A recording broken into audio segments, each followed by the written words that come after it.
안녕하세요. 미술로 보는 세상 시작합니다. 오늘 저희가 같이 모이고 의상을 보니까요. 분홍색, 보라색, 세련된 곤색, 이런 감색 입고 계셔서 그런지 괜히 막 로맨틱해지는 거예요. 그래서 막 춤추고 싶더라고요. 그래서 오늘 그림 속에 나타난 춤에 대한 얘기를 해보면 어떨까 싶어서요. 주제 괜찮죠, 기자님? 좋습니다만은 저는 몸치입니다.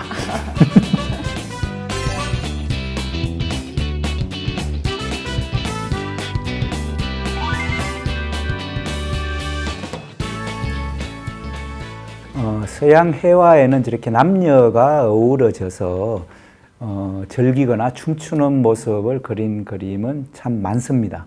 제일 먼저 제가 이제 꼽은 그림은 루벤스, 블랑드르 화가 루벤스가 그린 사랑의 정원이라는 저 그림입니다. 어떻게 보이십니까? 난리네요. 난장판인데요. 뭐 천사들도 와서 네. 축제 분위기인데요. 근데 낮부터.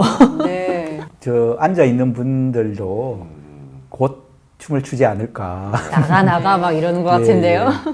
하여튼 이 루벤스 그림의 특징, 굉장히 색깔도 다채롭고 드레스 하나하나의 묘사도 풍요롭고, 그리고 사람들 표정도 굉장히 하여튼 낙천적인 이런 그림으로 그렸고, 또 이 사람만 저렇게 모여 있는 게 아니라 이런 모임을 축복하듯이 하늘에 저렇게 천사들 이렇게 날아다니면서 이렇게 또 같이 분위기를 북돋우고 있는데, 루벤스가 그 첫 번째 부인이 죽었거든요.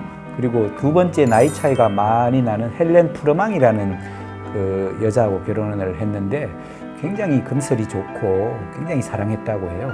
저 그림은 헬렌 프르망과 재혼을 한 직후에 그렸다고 제가 어디서 읽었어요. 본인의 행복감을 저렇게 축제의 모습, 그리고 천사들이 축하해주는 모습, 뭐 이런 걸로 그런 게 아닐까. 그 말씀을 듣고 보니 저 왼쪽에 커플이 작가 자신이지 않을까라는 생각이 들고, 그렇게 보고 있습니다. 거기에 이 천사가 이렇게 둘을 밀어주는 듯한. 예, 그렇게 보고 있습니다. 예. 그림을 잘 그리면 본인의 행복한 순간을 이렇게 또 기록으로 남길 수도 있네요. 루벤스가 이 역대 서양 화가 중에 가장 행복했던 화가라고 알려져 있어요. 그림이 너무너무 잘 팔려가지고 본인이 그림 그릴 시간이 없어서 어마하게 많은 수의 공방을 차려가지고 제자들이 대충 그려놓으면은 자기가 결정적인 부분만 이래 그리고, 그리고 실제로 그 당시에 루벤스 그림이 팔릴 때 처음부터 끝까지 루벤스가 그렸느냐, 아니면은 대부분은 제자들이 그리고 그냥 자기는 그냥 결정적인 부분만 그렸느냐, 아니면은 반반 정도 그렸느냐에 따라서 그림값이 굉장히 달라졌고, 그리고 실제로 그걸 루벤스가 다 밝혔다고 해요. 굉장히 정직하네요. 예. 결혼 및 가족 상황도 아주 행복했고, 돈도 당연히 많이 벌었고, 각 나라 애들이, 왕이나 귀족들이 서로 그려달라고 할 정도였기 때문에 그렇게 그려주고 하면서 외교 활동까지 서양 화가 역사상 가장 행복했던 사람으로 꼽습니다. 두 번째 볼 이 그림 역시 춤추는 모습이라기보다도 저는 오늘 주제를 이제 춤이라고 상징적으로 표현한 거고, 하나의 넓게 축제라는 개념으로 생각을 했는데요. 서양 역사상 그런 축제 문화가 가장 발달한 게 흔히 이제 부르는 로코코 시대입니다. 특히 프랑스에서 발달한 로코코 시대.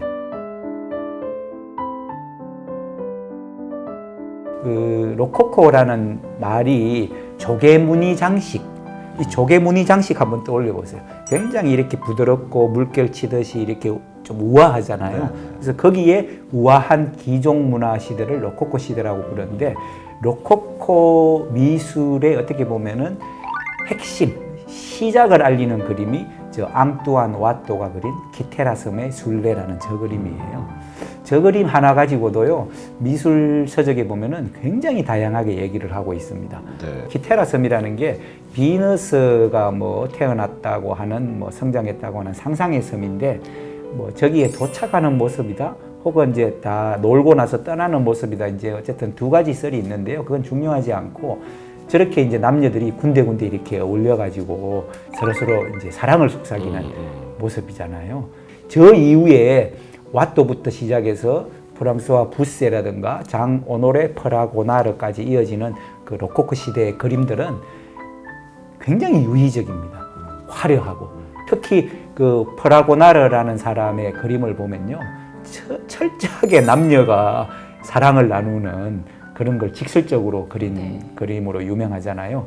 조금 얌전합니다만은 그 시작이 와토의 저 그림이라고 하는데요. 저 그림 역시 어쨌든 당시에 남녀가 저렇게 어울려서 한데 모여 노는 그런 그림을 그린 그림이라고. 걱정이 없어 보이네요. 네. 아무래도 춤추는 행위가 약간 터부시 되던 당시에 이렇게 춤춰도 된다. 공공적인 장이 열리면 저도 그냥 이날만 기다릴 것 같아요. 옷은 어떻게 입을까? 누구랑 춤출까? 이런 고민들이요. 행복한 고민. 와토라는 사람은 굉장히 일찍 죽었습니다.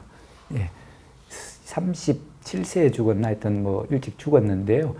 그래서 그 일찍 죽었는 거하고 일부러 연결시켰는지는 모르지만 여성 한 사람이 살짝 지금 뒤돌아보고 있잖아요. 그죠? 네. 저 그림을 와토의 어떤 저기 생애와 연관 지어 가지고 이 그림이 그저 잘 노는 아름다운 모습을 그린 것은 아니다. 저 여성이 돌아보는 저 모습에 뭐라 그럴까 어떤 축제의 무상함? 인생에 좀 더 넓게 보면은 인생의 무상함을 담은 게 아닌가.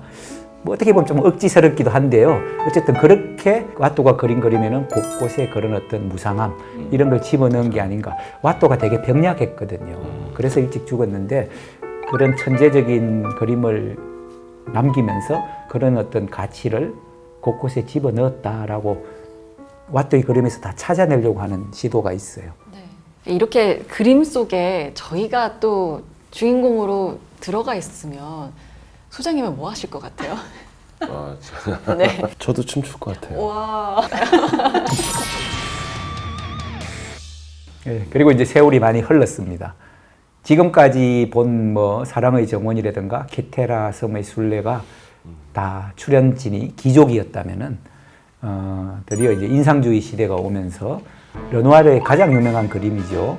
물랑들라 갈레트에서의 춤이라는 이 그림은 전혀 기족이 아닌 노동을 마친 우리 주변에서 볼 수 있는 일반 젊은이들이 저렇게 이제 그 역시 서민적인 장소에서 네. 제가 찾아보니까 물랑들라 갈레트라는 장소가 대중적인 아주 대중적인 서민을 위한 유영장이었다고 해요. 몽마르트르 언덕 올라가는 그 도중에 있던 무도장이었다고 합니다.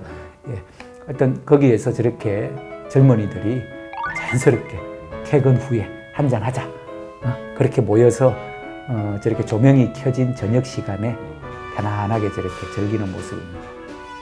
항상 자주 보는 그림이지만 그 뭔가 이 행복감이 너무너무 잘 표현이 되는 것 같습니다. 그리고 이렇게 그림 그리는 기법도 그렇고 진짜 딱 굉장히 그 프랑스적인 그런 거를 가장 잘 대변하는. 이 그림은 집단적인 그림입니다만은 르누아르가 두 사람 춤추는 모습의 그림을 여러 작품을 남겼어요.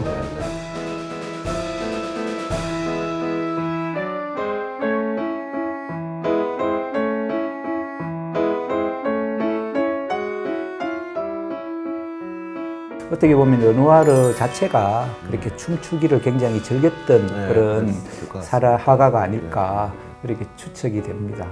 또 그림이 워낙 좀 행복해 보이다 보니까 어떤 음악이 흘러나오고 있었을까 이런 궁금증도 생겨요. 뭐 정말 이 당시에 유명한 곡, 어떤 곡이었을까 이런 질문들도 생기고요. 르누아르 이거밖에 생각이 안 나는데요. 이 광고의 CM 배경으로 연식이 드러나죠. 근데 제가 춤은 잘 모릅니다만은 저렇게 사람들이 모이면은 유럽 사람들이 제일 쉽고 편하게 출 수 있는 춤은 왈츠였을 것 같아요. 왠지 얼핏 보면 왼쪽에 있는 커플이 진짜 왈츠에 걸맞은 포즈를 취하고 있는 것 같기도 해요. 그러네요. 하여튼 굉장히 편안하고 보면서 미소를 띌 수 있는 그리고 장면입니다. 뭐 요즘 속칭 표현으로 여기저기서 지금 썸 타고 있고 지금 봤던 르누아르의 그림과는 뭐 붓질부터 색깔부터 사람들 표정부터 완전히 어떻게 보면 반대되는 분위기의 그림. 약간 저는 묘지 같아요. 뭉크의 그림. 이게 과연 흥겨운 모습, 춤추는데 전혀 흥겹지 않고 오히려 기괴하고 뭔가 죽음까지 연상시키기도 하고 네. 금방 말씀하신 대로 뭐 장소는 마치 묘지 같고 그죠? 그냥 사람이 아니고 귀신들 같이. 그리고 저기 보면은 그 가운데에 있는 커플과 저 뒤로 보이는 커플들은 짝을 이뤘지만 왼쪽에 흰 옷 입은 여인과 오른쪽에 저 검은 옷 입은 여인은 짝도 이루지 못하고 뭐 시샘인지 뭐 아니면은 그냥 뭐 외로움인지 저렇게 그냥 춤추는 사람들을 지켜보고 있고 하여튼 뭐 뭉크의 대표작 절규부터 시작해서 뭉크의 사고방식이 하여튼 저렇게 암울하고 어물하고 기괴하고 아주 비관적이고 그랬던 것 같은데 조금 더 저는 폭넓게 그 뭉크 개인사뿐만 아니라 그 뭉크가 저 그림을 그렸던 시기를 본다면은 한참 유럽이 좋았던 흔히 말하는 벨 에포크라는 네, 네. 우리나라 말로 좋은 시대 이걸 거의 정점을 통과하고 조금 지난 이후에 그린 그림이어서 또 저는 사회적으로 연결한다면은 어떤 유럽 전체적으로 정점 이후에 약간 좀 분위기가 떨어지는 네, 네. 그런 분위기도 연결되지 않았을까라고 저는 그렇게 생각을 해봤어요. 분위기가 떨어지는 정도가 아니고 너무 암울한데요. 네. 막, 예, 갑자기 역시 망해버린 뭐 느낌. 뭉크의 특성, 예, 뭐 그리고 흑과 백 이렇게 딱 나뉘어져 예, 예, 있고 예. 가운데 레드가 의미하는 바도 뭔가 되게 궁금해요. 저 그림을 평론가들은 그래서 그러면 뭉크는 항상 어릴 때 일찍 죽은 어머니라든가 자기가 사랑했던 누나의 죽음이라든가 이런 걸 보면서 항상 자기는 곧 죽을 거야 이렇게 네, 생각하면서 살아왔거든요. 근데 결과적으로는 병약했지만 굉장히 오래 네, 살았는데 네. 어쨌든 저 그림 역시 또 이 오른쪽에 검은 옷 입은 저 여인은 이 춤이 끝나면 나를 누군가 죽음으로 데리고 갈 거야. 네. 예, 이렇게 연결짓고 그리고 흰 옷 입은 여인은 좀 생에 대한 의지라 그럴까요? 네, 네. 그래도 나는 죽기 싫어. 뭐 이런 걸 갖다가 또 표현했다는 평론도 있고요. 뭐 하여튼 또 근데 현재 지금 춤추고 있는 저 여인은 굉장히 좀 귀신 저 눈 보세요. 막 굉장히 기괴하게 그렸잖아요. 네, 네. 해골 같아요. 해골같이 예. 저거 역시 이 뭉크는 평생 결혼을 하지 않았거든요. 네. 결혼하지 않았던 이유가 여성에 대한 혐오라 그럴까요? 기피가 있었다 그래요.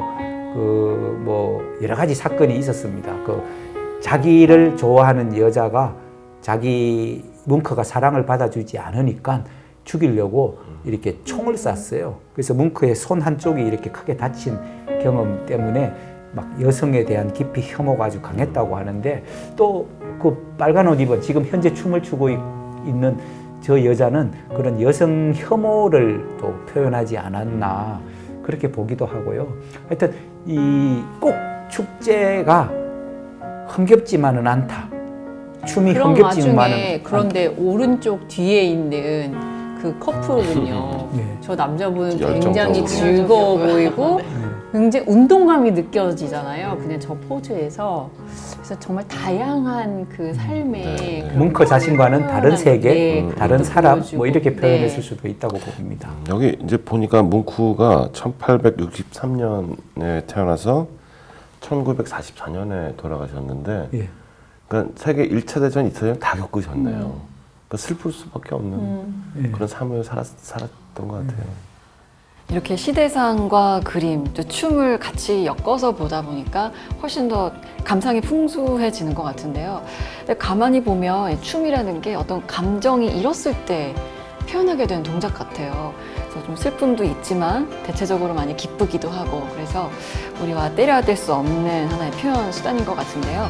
그림 속의 춤 어떤 것이 있는지 자세히 살펴봤습니다. 저희는 여기서 마무리하고요. 이제 인사드리겠습니다. 고맙습니다.